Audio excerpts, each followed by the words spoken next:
যেসব সংস্কারে ঐক্যমত্য হয়েছে তা প্রকাশ করে জুলাই চার্টারের সব দলের স্বাক্ষর চায় বিএনপি। অদৃশ্য প্রতিপক্ষ সংস্কার উন্নয়ন চায় না কর্মশালায় তারেক রহমান। 5 আগস্ট সংসদে লুকিয়েছিলেন বিগত সরকারের অনেক হোমরা চোমরা, উদ্ধার করে সেনাবাহিনী। আদালতে দাবি পলকের হত্যায় সংশ্লিষ্টতার অভিযোগ অস্বীকার। আসামিরা কিছু বলতে চাইলে তাদেরকে বলার জন্য সুযোগ দিয়ে থাকেন, কিন্তু আজকে কিছুদিন যাবত আমরা লক্ষ্য করছি এই সুযোগটাকে আসামিরা তারা অপব্যবহার করছে। রোহিঙ্গা তহবিল কমে যাওয়া দুঃখজনক, কাতারে বললেন প্রধান উপদেষ্টা। আগামী মাসেই দেশে মহাকাশ সেবাদানকারী প্রতিষ্ঠান স্পেস এক্সের টেকনিক্যাল লঞ্চ। উপদেষ্টার সাথে আলোচনায় কাটেনি কুয়েটের অচলাবস্থা। 37 শিক্ষার্থীর বহিষ্কারাদেশ প্রত্যাহার। খুলেছে হল, অনশন চালিয়ে যাচ্ছেন আন্দোলনরতরা। এত কিছু আমাদের সাথে হয়ে গেছে এবং শেষ পর্যন্ত আমরা এক দফাতে আসছি, যে এক দফা হচ্ছে ভিসি মাসুদের অপসারণ। আমরা আমাদের দাবিতে অনড়।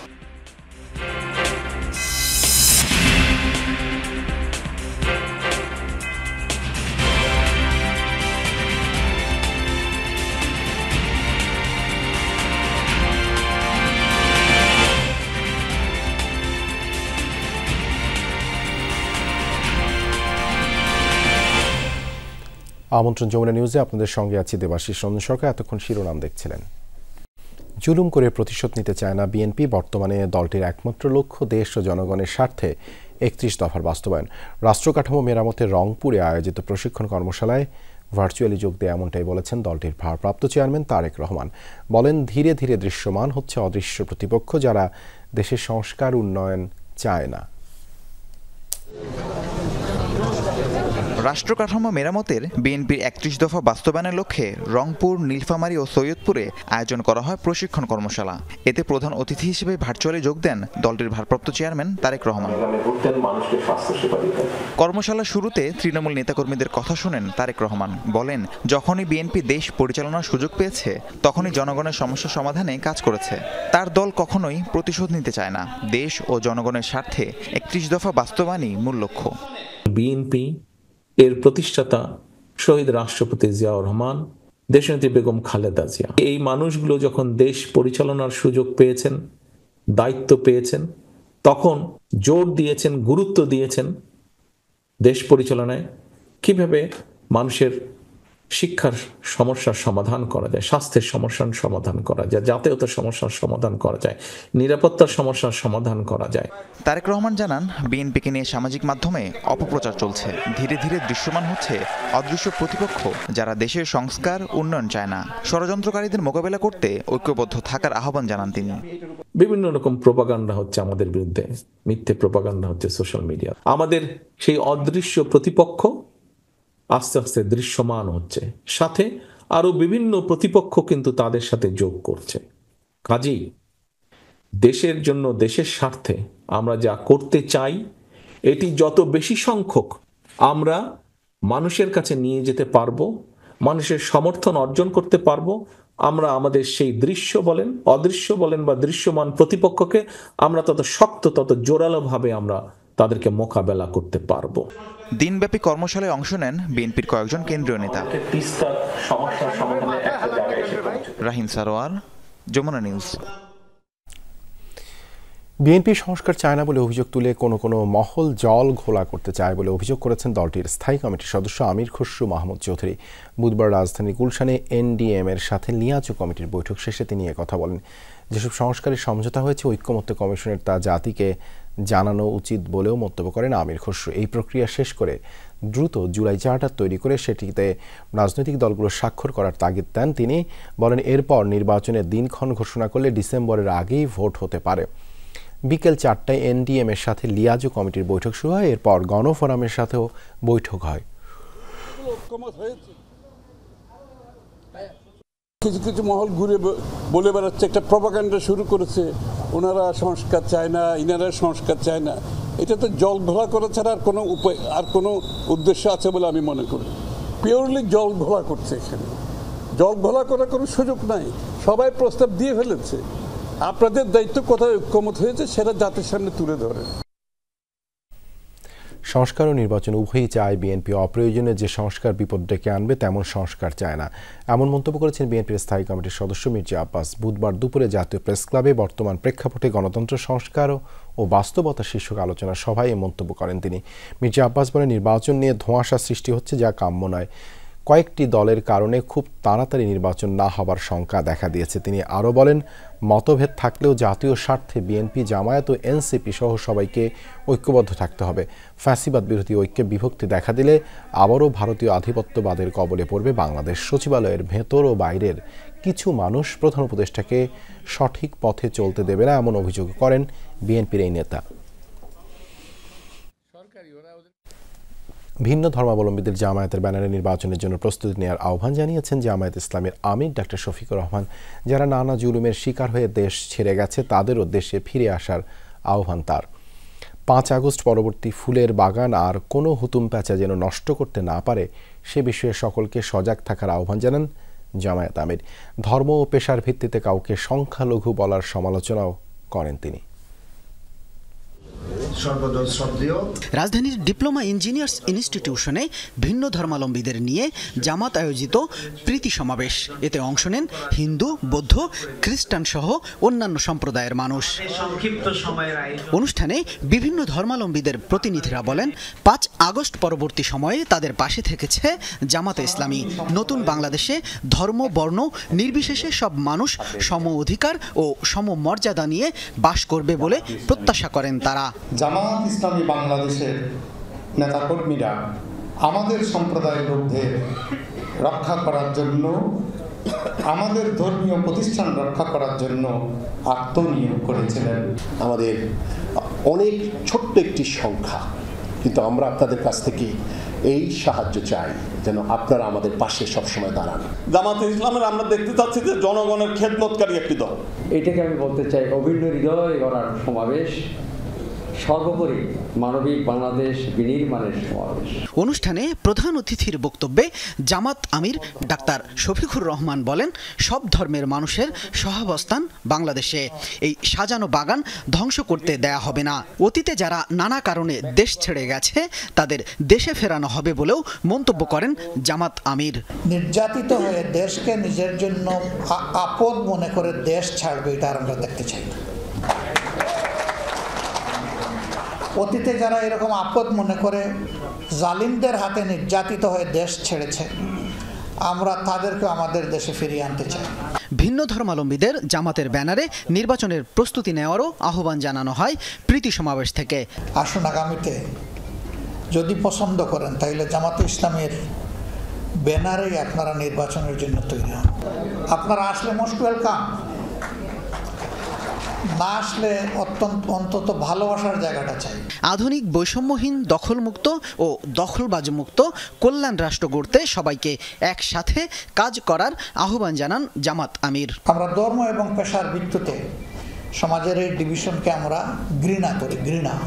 শামীম রেজা, যমুনা নিউজ, ঢাকা। গণহত্যাকারী আওয়ামী লীগ এবং শেখ হাসিনার বিচারের আগে দেশে কোনো নির্বাচন অনুষ্ঠিত হলে তা ছাত্র জনতা মেনে নেবে না বলে হুঁশিয়ারি দিয়েছেন জাতীয় নাগরিক পার্টির মুখ্য সংগঠক সার্জিস আলম। আওয়ামী লীগ নিষিদ্ধের দাবিতে এনসিপি উত্তরা জোনের বিক্ষোভে সমাবেশে কথা বলেন তিনি। আইনশৃঙ্খলা রক্ষাকারী বাহিনী এবং কিছু রাজনৈতিক দল মামলা বাণিজ্য করছে বলেও অভিযোগ করেন সার্জিস আলম। বিক্ষোভ সমাবেশে তিনি আরও বলেন, শেখ হাসিনা কখনো একা খুনি হয়ে ওঠেনি। যারা তাকে খুনি হাসিনা হয়ে উঠতে সহযোগিতা করেছে, এই বাংলায় তাদের বিচার না হওয়া পর্যন্ত জনগণ কোনো নির্বাচন চায় না। হাসিনা কখনো একা খুনি হাসিনা হয়ে ওঠেনি। যারা এই হাসিনাকে খুনি হাসিনা হয়ে উঠতে সহযোগিতা করেছে তাদের বিচার ব্যতীত এই বাংলাদেশে নির্বাচনের আলাপ করা যেতে পারে না। খুনি হাসিনা এই হত্যাকাণ্ডের নির্দেশদাতা, তার বিচার হতে এত বিলম্ব আমরা কখনো গ্রহণ করব না। 5 আগস্ট কোনো হত্যাকাণ্ডের সঙ্গে জড়িত ছিলেন না বলে আদালতে দাবি করেছেন সাবেক প্রতিমন্ত্রী জুনাইদ আহমেদ পলক। ঢাকার চিফ মেট্রোপলিটন ম্যাজিস্ট্রেট আদালতে বলেন, জনরোষ থেকে বাঁচতে সেদিন সংসদ ভবনে স্পিকার সহ বেশ কয়েকজন মন্ত্রী এমপির সাথে সংসদ ভবনে লুকিয়েছিলেন তিনি। রাত 2:30টার দিকে তাকে সহ 12 জনকে উদ্ধার করে নিয়ে যায় সেনাবাহিনী। তবে বলেন, জনরোষ থেকে বাঁচতে সেদিন সংসদ ভবনে স্পিকার সহ বেশ কয়েকজন মন্ত্রী এমপির সাথে সংসদ ভবনে লুকিয়েছিলেন তিনি। রাত 2:30টার দিকে তাকে সহ 12 জনকে উদ্ধার করে নিয়ে যায় সেনাবাহিনী। তবে রাষ্ট্রপক্ষের আইনজীবী তার বক্তব্যের বিরোধিতা করে বলেন, হত্যাকাণ্ডের ষড়যন্ত্রের সঙ্গে পলকসহ গ্রেপ্তার আসামিরা জড়িত। এদিন বাড্ডা থানার মামলায় পলকের 2 দিনের রিমান্ড মঞ্জুর করেন আদালত। ছাত্র জনতার গণ অভ্যুত্থানে শেখ হাসিনা দেশ ছেড়ে পালানোর মধ্য দিয়ে পতন হয় আওয়ামী লীগ সরকারের। বিক্ষুব্ধ জনতা গণভবন, সংসদ ভবন দখলে নেয়। সে সময় সংসদ ভবনে ছিলেন স্পিকার সহ বেশ কয়েকজন মন্ত্রী, এমপি। জনরোষ থেকে রক্ষা পেতে, প্রাণ বাঁচাতে তারা লুকিয়েছিলেন সংসদ ভবনের বাংকারে। এবার সেই লুকিয়ে থাকার কথা আদালতে জানালেন সাবেক আইসিটি প্রতিমন্ত্রী জুনায়েদ আহমেদ পলক। ঢাকার চিফ মেট্রোপলিটন ম্যাজিস্ট্রেট কোর্টে পলক দাবি করেন 5 আগস্ট কোনো হত্যাকাণ্ডের সঙ্গে তিনি জড়িত ছিলেন না। বলেন তিনি সেদিন সংসদ ভবনে ছিলেন। 5 আগস্ট দিবাগত রাত 2:30টার সময় তাকে সহ 12 জনকে উদ্ধার করে নিয়ে যায় সেনাবাহিনী। তবে এই বক্তব্যের তীব্র বিরোধিতা করেন রাষ্ট্রপক্ষের আইনজীবী ওমর ফারুক ফারুকি। তিনি আদালতকে বলেছেন, হত্যাকাণ্ডের ষড়যন্ত্রের সঙ্গে জড়িত ছিলেন পলক সহ গ্রেপ্তার আসামিরা। আসামিরা কিছু বলতে চাইলে তাদেরকে বলার জন্য সুযোগ দিয়ে থাকেন এবং এটা আমরা আইনের বিচার ব্যবস্থাটাকে আরও পরিষ্কার করার জন্য, আরও গণমুখী করার জন্য, আরও জবাবদিহিতামূলক করার জন্য আমরা এই প্রচেষ্টাগুলো আমরা নিয়ে থাকি এবং আদালতও কিন্তু তাদেরকে অনুমতি দেয়। কিন্তু আজকে কিছুদিন যাবত আমরা লক্ষ্য করছি এই সুযোগটাকে আসামিরা তারা অপব্যবহার করছে। 3 দিনের রিমান্ড চাওয়া হয়েছে এবং 2 দিনের রিমান্ড মঞ্জুর করা হয়েছে এবং সেখানে আমাদের অভিযুক্ত জুনায়েদ আহমেদ পলক তিনি বিজ্ঞ আদালতে তার নিজস্ব বক্তব্য উপস্থাপন করেছেন। তিনি জানিয়েছেন যে ঘটনার যে তারিখ ছিল 5 আগস্ট, এই দিন তিনি সংসদ ভবনের মধ্যে অবরুদ্ধ ছিলেন এবং যে ঘটনার তারিখ এবং সময়, সেই সময় তিনি অবরুদ্ধ অবস্থায় ছিলেন এবং তার নিজের জীবনে আশঙ্কায় ছিল। এদিন বাড্ডা থানার হত্যা মামলায় পলককে 2 দিনের রিমান্ড মঞ্জুর করেন আদালত। এছাড়া যাত্রাবাড়ি, ভাটারা ও বাড্ডা থানার হত্যা মামলায় বিভিন্ন মেয়াদে রিমান্ডে দেওয়া হয়েছে সাবেক মন্ত্রী শাহজাহান খান, সাবেক মেয়র আতিকুল ইসলাম, ছাত্রলীগ নেতা তানভীর হাসান সৈকতকে। অন্যদিকে বিভিন্ন মামলায় গ্রেফতার দেখানো হয়েছে সাবেক মন্ত্রী অ্যাডভোকেট কামরুল ইসলাম, সাধন চন্দ্র মজুমদার, হাসানুল হক ইনু, রাশেদ খান মেনন, ব্যারিস্টার তুরিন আফরোজ, সাবেক ওসি আবুল হাসান সহ 10 আসামিকে। রাব্বি সিদ্দিকী, যমুনা নিউজ, ঢাকা। রোহিঙ্গাদের জন্য তহবিল কমে যাওয়াকে দুঃখজনক বলে মন্তব্য করেছেন প্রধান উপদেষ্টা ডক্টর মোহাম্মদ ইউনূস। দোহায় রোহিঙ্গা সংকট নিয়ে আয়োজিত এক গোল টেবিল বৈঠকে মন্তব্য করেন তিনি। এই সংকটে কাতারের সহায়তা কামনা করেন তিনি। এছাড়া সাইডলাইনে সাক্ষাৎ করেন স্পেস এক্সের লরেন ড্রেয়ারের সাথে। ড্রেয়ার জানান সামনের মাসে স্পেস এক্সের টেকনিক্যাল লঞ্চ হতে চলেছে বাংলাদেশে। সফরের দ্বিতীয় দিনে কাতারের রাজধানী দোহায় বাস্তুচ্যুত রোহিঙ্গা জনগোষ্ঠীর সামাজিক ও পরিবেশগত চ্যালেঞ্জ ও সংকটের প্রেক্ষাপট শীর্ষক এক গোলটেবিল বৈঠকে বক্তব্য রাখেন প্রধান উপদেষ্টা ডক্টর মোহাম্মদ ইউনূস। রোহিঙ্গাদের জন্য জয়েন্ট রেসপন্স প্ল্যান বা জেআরপির অর্থায়ন কমে যাওয়াকে দুঃখজনক বলে মন্তব্য করেন তিনি। জানান, বিশ্ব খাদ্য কর্মসূচি বা WFP সাময়িক অর্থায়নের মাধ্যমে রোহিঙ্গাদের খাদ্য সহায়তা দিলেও সেপ্টেম্বরে আবারও তহবিল সংকটের আশঙ্কা আছে। এই অবস্থায় কাতারকে এগিয়ে আসার আহ্বান জানিয়েছেন অন্তর্বর্তী সরকার প্রধান।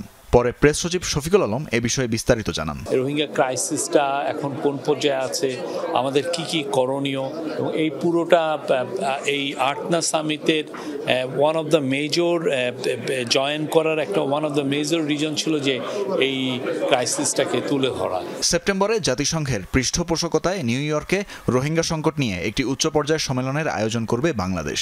এতে দোহাকে পাশে চায় ঢাকা। রোহিঙ্গা সংকটের দীর্ঘমেয়াদী ও টেকসই সমাধান নিশ্চিতে 8 দফার সুপারিশ পেশ করেন প্রধান উপদেষ্টা। সেপ্টেম্বরে একটা ওরা রোহিঙ্গাদের উপরে আলাদা একটা ডিসকাশন করবে, এটা একটা কনফারেন্স হবে রোহিঙ্গাদের উপরে, এবং ওয়ার্ল্ডের আমরা আশা করছি 170টার মতো দেশ এইখানে পার্টিসিপেট করবে। বৈঠকে কাতারের আমিরের বোন ও আর্থনা সামিটের আয়োজক Hind bint Hamad Al Thani উপস্থিত ছিলেন। পরে স্পেস এক্সের গ্লোবাল এনগেজমেন্ট বিষয়ক ভাইস প্রেসিডেন্ট লরেন ড্রেয়ার সাইডলাইনে ডক্টর ইউনূসের সাথে সাক্ষাৎ করেন। এ সময় বাংলাদেশের জন্য স্পেস এক্স স্যাটেলাইট সেবার সূচনার চূড়ান্ত প্রস্তুতি ও অগ্রগতি নিয়ে আলোচনা হয়। মে মাসে বাংলাদেশে স্পেস এক্সের টেকনিক্যাল লঞ্চ হবে বলে প্রতিষ্ঠানটির পক্ষ থেকে জানানো হয়েছে। আর্থনা সামিটের ফাঁকে প্রধান উপদেষ্টার সাথে সাক্ষাৎ করেন কাতারের উপপ্রধানমন্ত্রী ও প্রতিরক্ষামন্ত্রী শেখ সাউদ বিন আব্দুর রহমান বিন হাসান আল থানি। এ সময় 725 জন সেনা সদস্য পাঠানোর প্রস্তাবে সাড়া দেয় কাতার সরকারকে ধন্যবাদ জানান ডক্টর ইউনূস। এর মাধ্যমে কাতার বাংলাদেশ দ্বিপাক্ষিক সম্পর্ক আরও গভীর হবে বলে আশা প্রকাশ করেন তিনি। বৈঠকের আগে দেশটির সশস্ত্র বাহিনী প্রধান উপদেষ্টাকে গার্ড অফ অনার প্রদান করে। এছাড়াও দোহার একটি হোটেলে প্রধান উপদেষ্টার সাথে সাক্ষাৎ করেন কাতারের বাণিজ্য ও শিল্পমন্ত্রী শেখ ফয়সাল বিন আল থানি। তানভীর মৌসুম, যমুনা নিউজ। শিক্ষা উপদেষ্টার সাথে আন্দোলনকারীদের আলোচনা, এরপর সিন্ডিকেট সভায় 37 শিক্ষার্থীর সাময়িক বহিষ্কারাদেশ প্রত্যাহার। তবুও সংকট কাটেনি খুলনা প্রকৌশল ও প্রযুক্তি বিশ্ববিদ্যালয় কুয়েটের। উপাচার্যের অপসারণে এক দফা দাবিতে অনশন চালিয়ে যাওয়ার ঘোষণা আন্দোলনরত শিক্ষার্থীদের। এদিকে প্রকৃত দোষীদের শাস্তি না হওয়া পর্যন্ত ক্লাসে না ফেরার ঘোষণা দিয়েছেন কুয়েটের শিক্ষকরা। একই সাথে ভিসির অপসারণের দাবিও প্রত্যাখ্যানের কথা জানিয়েছেন তারা। উপাচার্যের অপসারণের এক দফা দাবিতে তৃতীয় দিনের মতো অনশনে খুলনা প্রকৌশল ও প্রযুক্তি বিশ্ববিদ্যালয় কুয়েটের আন্দোলনকারীরা। সকালে তাদের সাথে আলোচনা করতে ক্যাম্পাসে যান শিক্ষা উপদেষ্টা সিআর আবরার। অনশনরতদের পাশে বসে শোনেন তাদের দাবি দেওয়ার কথা। সংকট নিরসনে উদ্যোগের কথা আন্দোলনকারীদের কাছে তুলে ধরেন শিক্ষা উপদেষ্টা। জানান এ বিষয়ে ইউজিসি 3 সদস্যের কমিটি করেছে। সেই কমিটি যে সুপারিশ করবে আইনের মধ্য থেকে, সেই আলোকে দ্রুত সিদ্ধান্ত নেওয়া হবে। সেই সময়টুকু পর্যন্ত ধৈর্য ধরে অনশন কর্মসূচি প্রত্যাহারের আহ্বান জানান আন্দোলনরতদের। আমাদের যে ইনকোয়ারি কমিটি, অত্যন্ত কম্পিটেন্ট ইনকোয়ারি কমিটি, তারা সেই আইনের মধ্যে থেকেই তারা সুপারিশ করবেন বলে আমরা আশা করছি এবং সুপারিশটা পাওয়ার সাথেই আমরা চেষ্টা করব যত দ্রুত সেটা কার্যকর করা যায়। তবে ভিসির পদত্যাগ বা অপসারণ না হওয়া পর্যন্ত কর্মসূচি চালিয়ে যাওয়া হবে বলে উপদেষ্টাকে জানিয়ে দেন আন্দোলনকারীরা। পরে ক্যাম্পাসে বিক্ষোভ করেন তারা। দুপুরে বসে সিন্ডিকেট সভা। সিদ্ধান্ত হয় 37 শিক্ষার্থীর সাময়িক বহিষ্কারাদেশ প্রত্যাহারের। ঘোষণা আসে হল খুলে দেয়ারও। যদিও তালা ভেঙে আগে থেকেই হলে অবস্থান করছিলেন শিক্ষার্থীরা। প্রশাসনিক এসব সিদ্ধান্তের পরও এক দফা দাবি আদায়ে অনড় আন্দোলনকারীরা। কার বহিষ্কার হলো, কার প্রত্যাহার হলো, এটা কোনোটাই জানি না। এই তালিকা সম্পর্কে কেউ জানে না। সুতরাং এই পুরো জিনিসটা আসলে প্রহসন। আমাদের কর্মসূচি, আমাদের অনশন, আমাদের সকল কর্মসূচি অব্যাহত থাকবে। এদিকে ক্যাম্পাসে সংবাদ সম্মেলনে শিক্ষকরা জানান 18 ফেব্রুয়ারির সংঘর্ষের ঘটনায় প্রকৃত দোষীদের শাস্তি নিশ্চিত না হওয়া পর্যন্ত ক্লাসে ফিরবেন না তারা। একই সাথে উপাচার্যের অপসারণের দাবিও প্রত্যাখ্যান করেন। ছাত্ররা দাবি জানাতেই পারে, কিন্তু যেগুলা 5টা দাবি যৌক্তিক, আমরা বলছি এগুলা মানার জন্য আমরা তোমাদের সাথে একমত। আর এগুলো যদি ভিসি না মানে, ভিসির বিরুদ্ধে আমরা আন্দোলন করব। এই ক্যাম্পাসটাকে বাজি ধরে এটাকে ব্যাটেল গ্রাউন্ড বানিয়ে কার এজেন্ডা বাস্তবায়ন হচ্ছে এটা নিয়ে আমরা শঙ্কিত। গত 18 ফেব্রুয়ারি কুয়েট শিক্ষার্থীদের সাথে বহিরাগতদের সংঘর্ষ হয়। এরপর আন্দোলনের মুখে বন্ধ ঘোষণা করা হয় শিক্ষা কার্যক্রম। পরে সংঘর্ষের ঘটনায় 37 শিক্ষার্থীকে সাময়িক বহিষ্কার করা হয়। শিক্ষা কার্যক্রম শুরু, সংঘর্ষের ঘটনায় প্রকৃত দোষীদের শাস্তি সহ বিভিন্ন দাবিতে আন্দোলনে নামেন শিক্ষার্থীরা।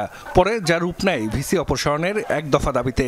আগামী 4 মে কুয়েটের শিক্ষা কার্যক্রম শুরুর কথা রয়েছে। জাহিদ হাসান, যমুনা নিউজ। এইমাত্র পাওয়া খবরে আমরা জানতে পেরেছি যে এই ঘটনায় কুয়েটের উপাচার্য এবং উপ উপাচার্যকে অব্যাহতি দেওয়ার প্রক্রিয়া শুরু হয়েছে। তিস্তা নদীর ব্যবস্থাপনা ও পুনরুদ্ধার প্রকল্পে কাজ করতে প্রস্তুত চীন দেশটির এই মনোভাবের কথা আবার স্পষ্ট করে রাষ্ট্রদূত ইয়া ওয়েন বলেন, মংলা বন্দর প্রকল্পের কাজও দ্রুততম সময়েই শেষ করতে চায় তার দেশ। প্রভাবশালী এই রাষ্ট্রদূত জানান, বিশ্বজুড়ে চলমান শুল্ক যুদ্ধে ঢাকার পাশে নিঃশর্তভাবে থাকবে বেইজিং। আর আগামী মাসেই শতাধিক বিনিয়োগকারী নিয়ে চীনা বাণিজ্যমন্ত্রী ঢাকা সফর করবেন বলেও নিশ্চিত করেন রাষ্ট্রদূত। অন্তর্বর্তী সরকার দায়িত্ব নেয়ার পর চীনেই প্রথম দ্বিপাক্ষিক সফর করেছেন প্রধান উপদেষ্টা ডক্টর মোহাম্মদ ইউনূস। সেই সফরে মোংলা বন্দর প্রকল্পে নতুন করে যুক্ত হয়েছে চীন।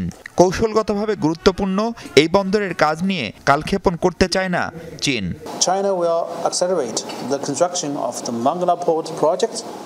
মংলা বন্দর প্রকল্পে আমরা যুক্ত হয়েছি। আমাদের লক্ষ্য এই কাজ তাড়াতাড়ি শুরু করার, আর এটি হলে সহজতর হবে এদেশের আন্তর্জাতিক ব্যবসা বাণিজ্য। সেই 2011 সালে ভারতের সাথে সই হওয়ার কথা ছিল তিস্তা চুক্তি। আওয়ামী লীগের 1.5 দশকেও তা আর হয়নি। মেয়াদের শেষ দিকে এই প্রকল্পে যুক্ত হতে চায় চীন। অবশ্য তার আগে ঢাকার চূড়ান্ত সম্মতির অপেক্ষায় বেইজিং। তিস্তা নদীর পানি ব্যবস্থা ও পুনরুদ্ধার প্রকল্পে আমাদের আগ্রহ আগে থেকেই আছে। বাংলাদেশের চূড়ান্ত সম্মতি পেলেই এটি নিয়ে কাজ শুরু করতে প্রস্তুত আছি আমরা। মার্কিন প্রেসিডেন্ট ডোনাল্ড ট্রাম্পের নতুন ট্যারিফ নীতি নিয়ে তোলপাড় বিশ্বজুড়ে। চীন বাদে অন্য দেশগুলোর জন্য 3 মাসের জন্য যদিও তা স্থগিত করেছে দেশটি, তবুও পরিবর্তিত ট্যারিফ নীতিতে চ্যালেঞ্জের মুখে পড়েছে বাংলাদেশের মতো দেশগুলো। The US has imposed tariffs on all its trading partners, including China and Bangladesh. আমরা ন্যায্যতার বিশ্ব চাই। দুনিয়া জুড়ে একটা শুল্ক যুদ্ধ চাপিয়ে দেয়া হয়েছে, এতে কোনো শর্ত ছাড়াই বাংলাদেশের পাশে আছে চীন। China stands ready to work with Bangladesh and all nations to advance economic globalization. এবছর বাংলাদেশিদের জন্য চীনা সরকারের বিভিন্ন প্রশিক্ষণ কর্মসূচির উদ্বোধনী অনুষ্ঠানে কথা বলছিলেন রাষ্ট্রদূত। গেল বছর প্রায় 5,500 বাংলাদেশি এ ধরনের প্রশিক্ষণে অংশ নিয়েছে বলে জানায় চীনা দূতাবাস। পরিকল্পনা ও পররাষ্ট্র মন্ত্রণালয় সহ সরকারি বেসরকারি বিভিন্ন সংস্থার প্রতিনিধিরা এতে অংশ নেন। Next month, our Commerce Minister will come over for the Joint Economic Commission. Mahfuz Mishu, Jamuna news, Dhaka.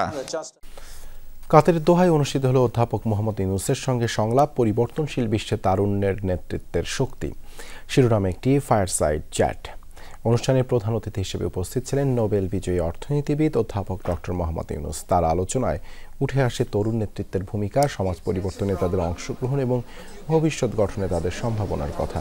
Nobel বিজয়ী মোহাম্মদ ইউনূস তার বক্তব্যে বলেন, তরুণদের উদ্ভাবনী চিন্তা বিশ্বকে বদলে দিতে পারে। অনুষ্ঠানটি সঞ্চালনা করেন মধ্যপ্রাচ্য কাউন্সিল অন গ্লোবাল অ্যাফেয়ার্সের গবেষণা সহকারী এবং জর্জ টাউন ইউনিভার্সিটি ইন কাতারের প্রাক্তন শিক্ষার্থী হানা এল শেহাবি।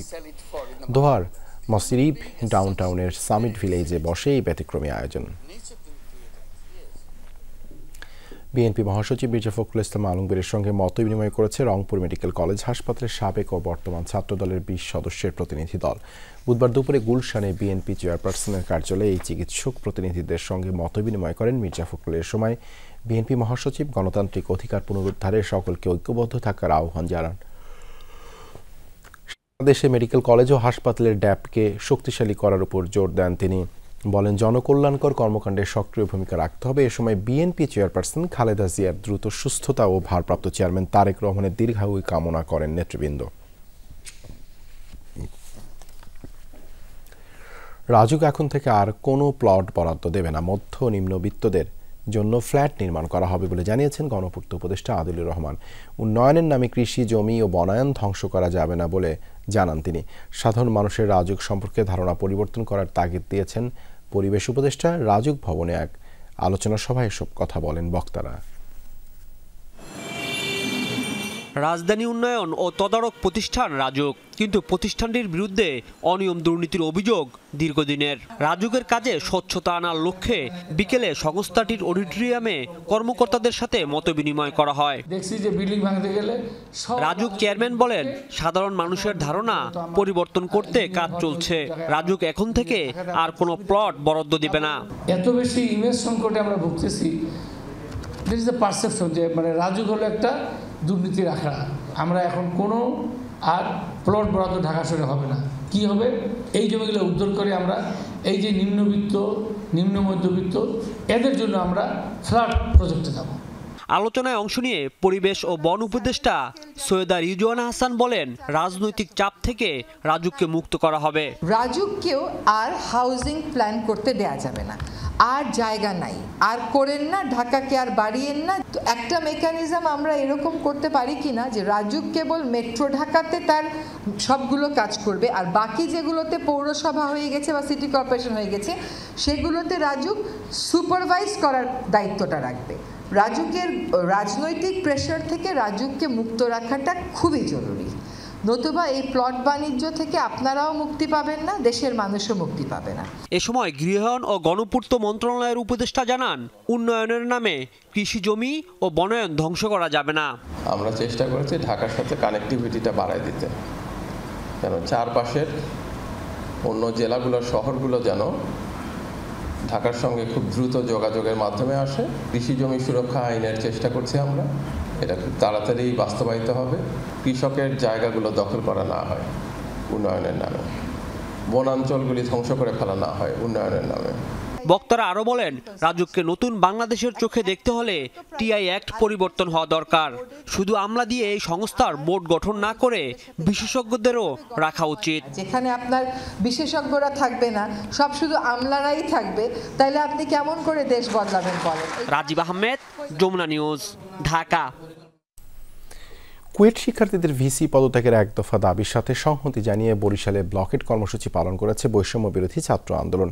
বুধবার সন্ধ্যায় নগরীর চৌমাথা এলাকায় এই কর্মসূচি পালন করেন তারা। এ সময় বৈষম্য বিরোধী ছাত্র আন্দোলনের নেতারা দ্রুত কুয়েটের ভিসির পদত্যাগের দাবি জানান। এ বিষয়ে শিক্ষা উপদেষ্টার ভূমিকা নিয়ে প্রশ্ন তোলেন তারা। কর্মসূচি ঘিরে অপ্রীতিকর ঘটনা এড়াতে পুলিশ ও সেনাবাহিনীর সদস্যরা সতর্ক অবস্থানে ছিলেন। দেশ থেকে অর্থ পাচার করে গোল্ডেন ভিসায় দুবাইয়ে সম্পদের পাহাড় করেছেন 450 ব্যক্তি, এমন অভিযোগের তদন্ত করেছে দুদক। এর মধ্যে 70 জনকে শনাক্ত করে তাদের আয়কর নথি তলব করে এনবিআরে চিঠি পাঠানো হয়েছে। একইভাবে পাচারের অভিযোগে ক্রিকেটার সাকিব আল হাসানের দুর্নীতির খোঁজে বিভিন্ন দপ্তরে পাঠিয়েছে চিঠি। সংস্থাটির কমিশনার জানান, পাচারকারীদের ধরতে কঠোর অবস্থানে দুদক। বাংলাদেশ থেকে অর্থ পাচার করে গোল্ডেন ভিসায় দুবাইয়ে সম্পদের পাহাড় গড়েছেন 459 বাংলাদেশি। তাদের নামে 972টি প্রপার্টি কেনার তথ্য এসেছে দুদকের কাছে। এসব অভিযোগের ভিত্তিতে অনুসন্ধানে নেমে 70 জনকে চিহ্নিত করেছে দুদক। এই 70 জনের ক শনাক্তকরণ নম্বর বা টিআইএনএ সহ সংশ্লিষ্ট নথি চেয়ে এনবিআর এর কাছে তথ্য চেয়েছে সংস্থাটি। আসুন দুর্নীতি প্রতিরোধ করি। একইভাবে অর্থ পাচার ও শেয়ার কেলেঙ্কারির অভিযোগে ক্রিকেটার সাকিব আল হাসানের তথ্য চেয়ে সিকিউরিটি অ্যান্ড এক্সচেঞ্জ কমিশন সহ বিভিন্ন দপ্তরে চিঠি পাঠিয়েছে দুদক। এই বিষয়ে অনুসন্ধান আছে এবং অনুসন্ধান কার্যক্রম আমাদের যে টিম গঠন করা হয়েছে তারা এই সংক্রান্ত দালিলিক প্রমাণাদি সংগ্রহের জন্য যা যা করণীয় সবই করবেন। এদিন সাংবাদিকদের প্রশ্নের জবাবে দুদক কমিশনার জানান, পাচার হওয়া অর্থ ফেরাতে আইনি সবগুলো ধাপ ব্যবহার করা হচ্ছে, ছাড় পাবে না পাচারকারীরা।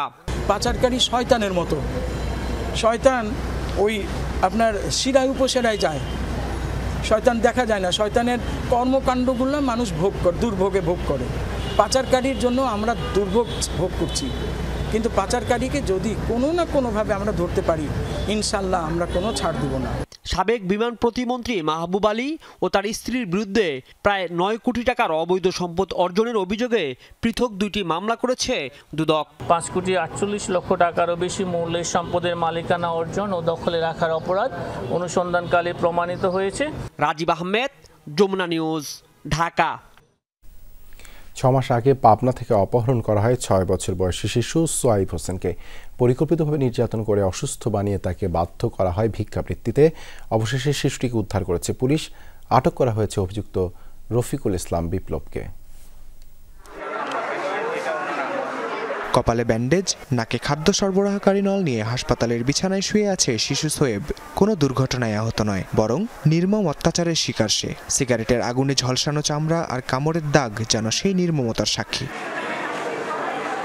পাবনা সদর উপজেলার চকছাতিয়ানি এলাকায় মা সোহানা জাহানের সাথে থাকত সোয়াইব। গত বছরের 2 অক্টোবর বিস্কুট কিনে দেওয়ার কথা বলে তাকে অপহরণ করে শানিরদিয়ার এলাকার রফিকুল ইসলাম বিপ্লব। এরপর কখনো কামড় দিয়ে, কখনো সিগারেটের আগুনে পুড়িয়ে, আবার কখনো আঙুলের নখ উপড়ে চালানো হয়েছে নির্যাতন। উদ্দেশ্য তাকে অসুস্থ বানিয়ে রাস্তায় ভিক্ষা করানো।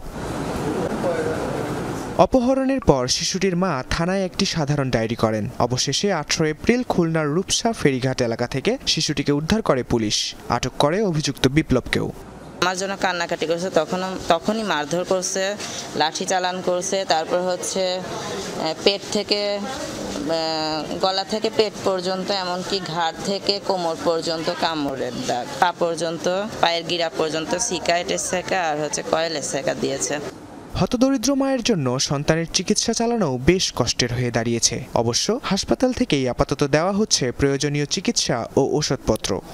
বাচ্চাটার যেন সর্বোচ্চ চিকিৎসাটা যেন হাসপাতাল থেকে পায়। উনি গরিব মানুষ, এখন ওই যারা আসতেছে তারাই 2-4-500 টাকা দিতেছে, ওইটাই দিয়ে ওই বিটিটি হাত খরচ করে। এখানে হাসপাতালে যা সুযোগ সুবিধা আছে সবগুলোই তাকে দেওয়ার চেষ্টা করছি এবং যেগুলো নেই সেগুলো আমরা নানাভাবে তাকে দেওয়ার জন্য চেষ্টা করছি।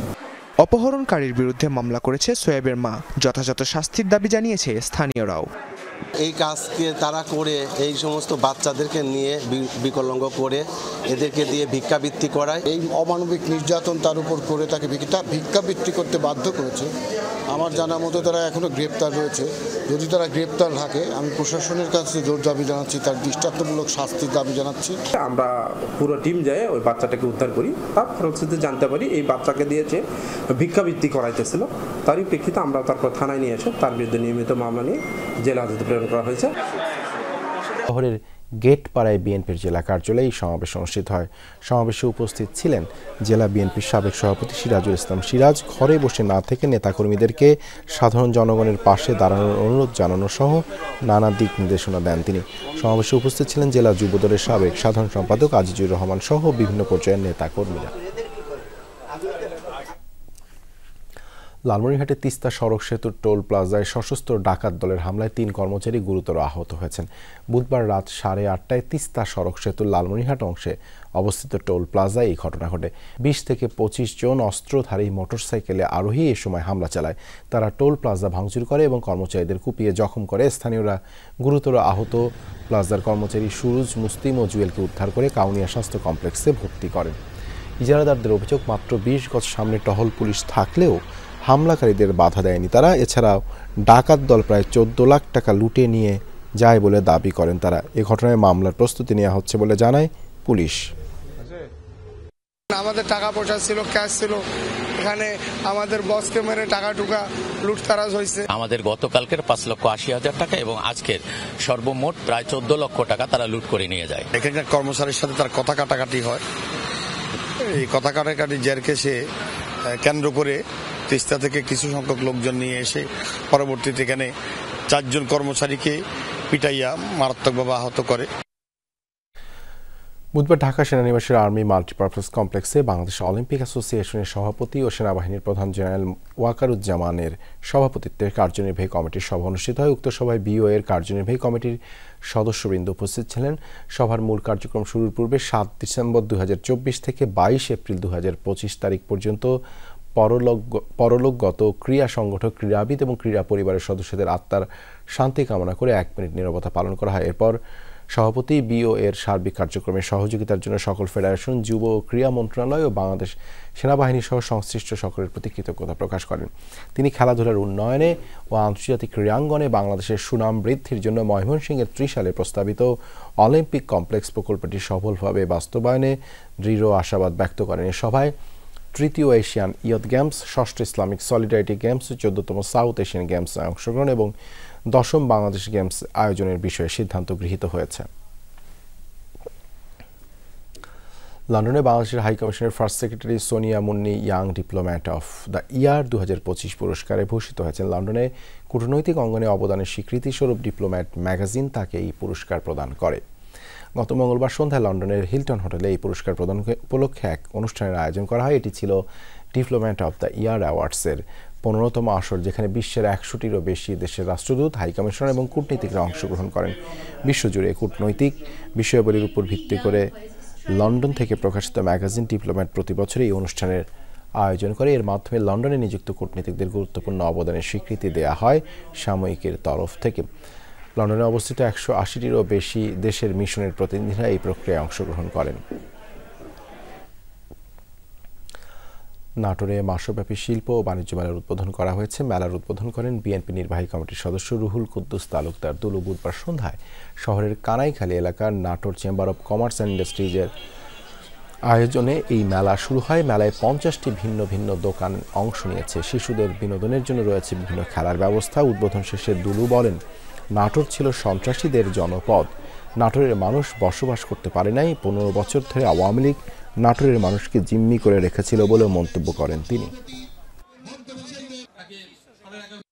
নাটোরের মানুষকে নাটোরের সন্ত্রাসীরা জিম্মি করে রেখেছিল।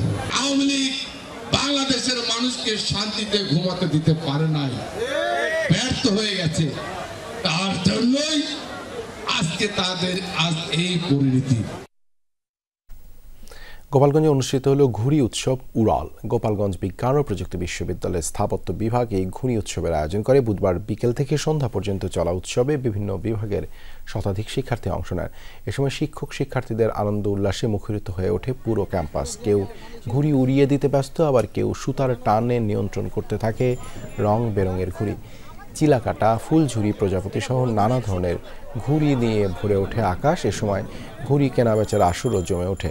নতুন প্রজন্মকে এই ঘুড়ি উৎসবের সাথে পরিচয় করিয়ে দিতে আগামীতেও এমন আয়োজনের আহ্বান শিক্ষার্থীদের। আমাদের ডিপার্টমেন্টের পক্ষ থেকে ক্যাম্পাসকে কোনো একটা উৎসব উপহার দিতে চাই, তো ওই চিন্তা থেকে আমাদের ঘুড়ি উৎসবের কথাটা মাথায় আসে। ছোট সাইজের ঘুড়িগুলো 40 টাকা করে বিক্রি করতেছে, আর বড় সাইজের ঘুড়িগুলো হচ্ছে 50 টাকা করে বিক্রি করতেছে। আমরা চাই ক্যাম্পাসের বিভিন্ন সামাজিক স্বেচ্ছাসেবী সংগঠন এবং বিভিন্ন সংগঠন এই ধরনের উৎসব মুখর পরিবেশ আমাদেরকে উপহার দেবে। প্রত্যেক বছর আমরা বৈশাখ মাসে আমরা উড়ান আয়োজন করে থাকি এবং সবাই এখানে মন খুলে ঘুড়ি উড়াতে পারে। সৌদি আরবে আয়োজিত হয়েছে প্রবাসী বাংলাদেশিদের পিকনিক। রিয়াদ থেকে প্রায় 70 কিলোমিটার দূরে মুজামিয়ার একটি বিনোদন পার্কে এটি আয়োজিত হয়। শুক্রবার রিয়াদে অবস্থিত বাংলাদেশ ইন্টারন্যাশনাল স্কুলের অভিভাবকদের সংগঠন BIACS প্যারেন্টস ফোরামের উদ্যোগে হয় এই পিকনিক। অংশ নেন স্কুলটির ছাত্রছাত্রী, অভিভাবক, শিক্ষক সহ বহু প্রবাসী বাংলাদেশি। আয়োজন করা হয় নানা ধরনের খেলাধুলা, গান ও কৌতুক। মোহাম্মদ মিজানুর রহমানের উপস্থাপনায় আলোচনা সভায় সভাপতিত্ব করেন শায়েখ মোহাম্মদ সোহাইল উল্লাহ। প্রধান অতিথি ছিলেন মনিরুজ্জামান মনির। বিশেষ অতিথি ছিলেন ডক্টর মুহসিন কাজী, ডক্টর মতিউর রহমান এবং ডক্টর মাহমুদুজ্জামান। এছাড়া উপস্থিত ছিলেন শায়েখ মাওলানা হাফেজ রহমতুল্লাহ, আব্দুল হাকিম সহ বহু প্রবাসী বাংলাদেশি। সংযুক্ত আরব আমিরাতে বাংলাদেশ কনসুলেট জেনারেলের উদ্যোগে আয়োজিত হয়েছে কূটনৈতিক সংবর্ধনা। মঙ্গলবার দুবাইয়ের একটি 5 তারকা হোটেলে হয় এই আয়োজন। বাংলাদেশের স্বাধীনতা ও জাতীয় দিবস উদযাপন উপলক্ষে অনুষ্ঠানে বক্তব্য দেন বাংলাদেশের রাষ্ট্রদূত তারেক আহমেদ ও কনসাল জেনারেল মোহাম্মদ রাশেদুজ্জামান। সঞ্চালনায় ছিলেন দূতালয় প্রধান আশফাক হোসেন। প্রধান অতিথি ছিলেন মোহাম্মদ আল বাহারি। অংশ নেন যুক্তরাষ্ট্র, ভারত, পাকিস্তান, শ্রীলঙ্কা, মালয়েশিয়া, দক্ষিণ আফ্রিকা সহ প্রায় 30টি দেশের কনসাল জেনারেল ও কূটনীতিকরা। এছাড়াও উপস্থিত ছিলেন বহু প্রবাসী বাংলাদেশি। আমরা সবাই একতাবদ্ধ হয়ে দেশকে গড়ে তুলি। যার যেখানে যতটুকু কন্ট্রিবিউট করার সুযোগ আছে সেভাবে আমরা কন্ট্রিবিউট করব এবং আমরা একটি সমৃদ্ধশালী দেশ হিসেবে আমাদের নিজেদেরকে প্রতিষ্ঠিত। বাংলাদেশের বর্তমানের বিনিয়োগের যে সুন্দর একটা পরিবেশ বিরাজ করছে, সেই পরিবেশের সুযোগ নিয়ে যাতে সেই সুযোগটা নেওয়া হয়। On both sides there is willingness and we are looking forward to inshallah to strengthen this relation. I'm sure in the years to come India-Bangladesh friendship will grow from strength to strength. সংযুক্ত আরব আমিরাতে উদ্বোধন করা হয়েছে প্রবাসী বাংলাদেশিদের একটি travel এজেন্সির। দুবাইয়ের কারামায় চালু হয়েছে ওয়াদি শাহেদ ট্রাভেলস নামের এই প্রতিষ্ঠান। অনুষ্ঠানে উপস্থিত ছিলেন স্বত্বাধিকারী কাউসার হামিদ, অ্যাডভোকেট ওয়ালিদ, মামুনুর রশিদ, শাহিদুর বিন শাহজাহান সহ বহু প্রবাসী বাংলাদেশি। দেশটিতে ভিসা প্রক্রিয়া পুনরায় চালু হলে বাংলাদেশে আরও বেশি রেমিটেন্স পাঠানোর আশাবাদ ব্যক্ত করেন বক্তারা। আমাদের বাঙালি ভাই ব্রাদাররা আসবে, এখানে কাজ করবে ওদের সাথে। আশা করি সমস্ত যে ধরনের বিশ্বাস, যে ধরনের ইয়া করার দরকার সবকিছু ইনশাআল্লাহ আমাদের বাঙালি ভাই ব্রাদাররা পাবে। আমরা টিকিট সিন্ডিকেটের সাথে কোনোভাবে জড়িত না। আমরা সরাসরি এয়ারলাইন্স থেকে টিকিট নেই এবং এয়ারলাইন্স থেকে টিকিট নিয়ে সরাসরি এয়ারলাইন্স থেকে আমরা কাস্টমারদেরকে সেবা দিয়ে থাকি। সরকারের কাছে আমাদের একটা রিকোয়েস্ট থাকবে, এখানে গভর্নমেন্টের সাথে একটা আলোচনা করে যাতে দ্রুত ভিসা চালু হয়, এই প্রক্রিয়াটা চালু করার জন্য। যুক্তরাষ্ট্রের নিউ ইয়র্কে আয়োজিত হয়েছে বৈশাখী মেলা ও ঈদ পুনর্মিলনী। শনিবার চট্টগ্রাম সমিতির উদ্যোগে হয় এই অনুষ্ঠান। সঞ্চালনায় ছিলেন সমিতির সাধারণ সম্পাদক মোহাম্মদ আরিফুল ইসলাম। স্বাগত বক্তব্য রাখেন সভাপতি মোহাম্মদ আবু তাহের। বক্তব্য রাখেন জনাব আব্দুর রহিম, মোহাম্মদ হানিফ, কাজী শাখাত হোসেন, আজম, শামসুল আলম সহ বহু প্রবাসী বাংলাদেশি। অতিথি ছিলেন আব্দুল কাদের মিয়া, লাবলু আনসার, ওসমান গনি চৌধুরী সহ আরও অনেকে। নানা পদের খাবারের সাথে ছিল সাংস্কৃতিক পরিবেশনা।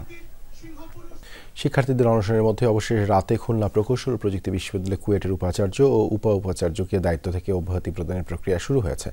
বুধবার দিবাগত রাত 12:50 দিকে শিক্ষা মন্ত্রণালয়ের বরাতে তথ্য মন্ত্রণালয় থেকে এই তথ্য জানানো হয়েছে। তথ্য ও সম্প্রচার মন্ত্রণালয়ের জনসংযোগ কর্মকর্তা মোহাম্মদ মামুনুর রশিদ এক সংবাদ বিজ্ঞপ্তিতে জানান, খুলনা প্রকৌশল প্রযুক্তি বিশ্ববিদ্যালয়ের সাম্প্রতিক ঘটনাবলীর পরিপ্রেক্ষিতে উদ্ভূত সংকট নিরসন এবং শিক্ষা কার্যক্রম দ্রুত শুরু করার লক্ষ্যে কুয়েটের উপাচার্য এবং উপাচার্যকে দায়িত্ব থেকে অব্যাহতি প্রদানের প্রক্রিয়া শুরু করা হয়েছে। অনতিবিলম্বে একটি সার্চ কমিটি গঠনের মাধ্যমে দুটি পদে নতুন নিয়োগ প্রদান করা হবে। বিশ্ববিদ্যালয়ের নিয়মিত কার্যক্রম চালু রাখার স্বার্থেই জ্যেষ্ঠ অধ্যাপকদের মধ্য থেকে একজনকে সাময়িকভাবে উপাচার্যের দায়িত্ব অর্পণ করা হবে বলে মন্ত্রণালয় থেকে জানানো হয়েছে। এদিকে রাতে শিক্ষার্থীদের কাছে গিয়ে এই তথ্য জানিয়ে তাদের অনশন ভাঙান বিশ্ববিদ্যালয় মঞ্জুরি কমিশনের সদস্য অধ্যাপক তানজিম উদ্দিন খান। ঘটনাবলীর পরিপ্রেক্ষিতে সংকট নিরসন এবং শিক্ষা কার্যক্রম দ্রুত শুরু করার লক্ষ্যে বিশ্ববিদ্যালয়ের উপাচার্য এবং উপাচার্যকে দায়িত্ব থেকে অব্যাহতি প্রদানের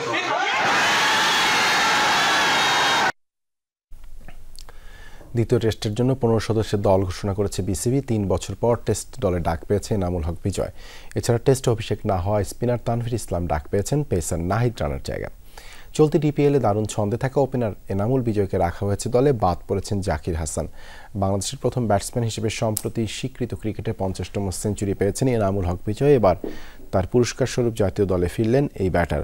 সিলেট টেস্টের দল থেকে বিশ্রাম দেওয়া হয়েছে পেসার নাহিদ রানাকে, তার জায়গায় এসেছেন বাহাতি স্পিনার তানভীর ইসলামকে দলে নিয়েছে। আগামী 28 এপ্রিল থেকে চট্টগ্রামে শুরু হবে সিরিজের দ্বিতীয় ও শেষ টেস্ট। গাজায় হাসপাতাল আর স্কুল টার্গেট করে হামলা অব্যাহত রেখেছে ইসরায়েলি বাহিনী। 24 ঘন্টায় প্রাণ গেছে অন্তত 39 ফিলিস্তিনির।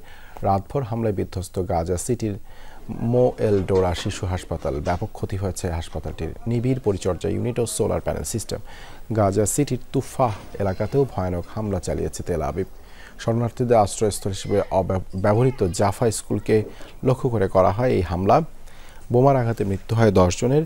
ধ্বংসযজ্ঞ চালানোর পর স্কুলটিতে আগুন ধরিয়ে দেয় আইটিএফ। এই ছিল যমুনা নিউজে। এতক্ষণ সাথে থাকার জন্য ধন্যবাদ সবাইকে।